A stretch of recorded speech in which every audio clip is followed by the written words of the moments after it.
అధికారంలోకి వచ్చిన తర్వాత గౌరవ ముఖ్యమంత్రి నారా చంద్రబాబు నాయుడు గారి నాయకత్వంలో జరుగుతున్న ఈ ప్రభుత్వంలో అన్ని వర్గాలకు సంక్షేమ పథకాలు, అదేవిధంగా అభివృద్ధి పనులు ఎప్పుడూ లేనంతగా ఈ 19 నెలల కాలంలో ఎన్నో సంక్షేమ పథకాలు, ఎన్నో అభివృద్ధి పనులు. ఏమి మాట్లాడాలో తెలియక, ఏమి రాయాలో తెలియక సాక్షి దినపత్రికలో ఇష్టం వచ్చినట్టు, లేనిది ఉన్నట్టు, ఉన్నది లేనట్టు ఈ విధంగా వాళ్ళకి రాయడం అలవాటుగా మారింది.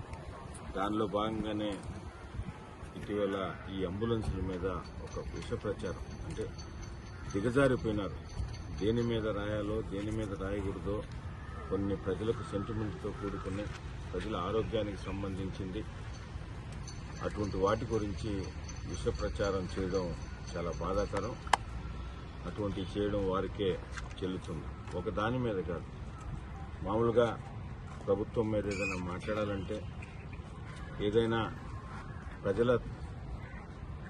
ప్రజల దగ్గరికి పోయినప్పుడు ఏమన్నా తప్పులుంటే వాటి గురించి చెప్తే సరిదిద్దుకున్న దానికి ఈ ప్రభుత్వం ఎప్పుడు ముందుంటుంది.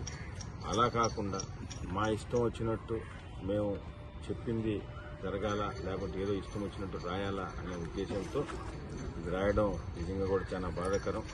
ఈ ప్రభుత్వంలో గౌరవ ముఖ్యమంత్రి నారా చంద్రబాబు నాయుడు గారు కానీ, ఉప ముఖ్యమంత్రి పవన్ కళ్యాణ్ గారు కానీ, యువనేత నారా లోకేష్ గారు కానీ అన్ని రంగాల్లో కూడా ఒకటని కాదు, అటు ప్రత్యేకంగా ఆరోగ్యం పైన, సంక్షేమం, అభివృద్ధి, అదేవిధంగా ఎలక్ట్రిసిటీ ఛార్జీస్ సంబంధించిన అన్ని రంగాల్లో కూడా ప్రజలపైన భారం పడకుండా చేస్తున్న ఈ మంచి ప్రభుత్వంపై బురద చల్లడం అలవాటుగా పెట్టుకున్నారు. ఎవరు కూడా ప్రజలు నమ్మే పరిస్థితి లేరు.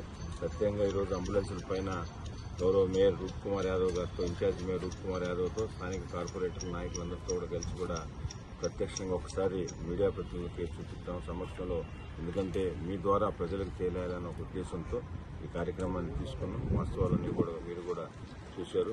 ఇటువంటి ఎవరు నమ్మరని, భవిష్యత్తులో ఏదన్నా మనం రాసేటప్పుడు ప్రజలకు సమాధానం చెప్పే పరిస్థితుల్లో ఉండాలని కూడా వాళ్ళు సూచిస్తారు.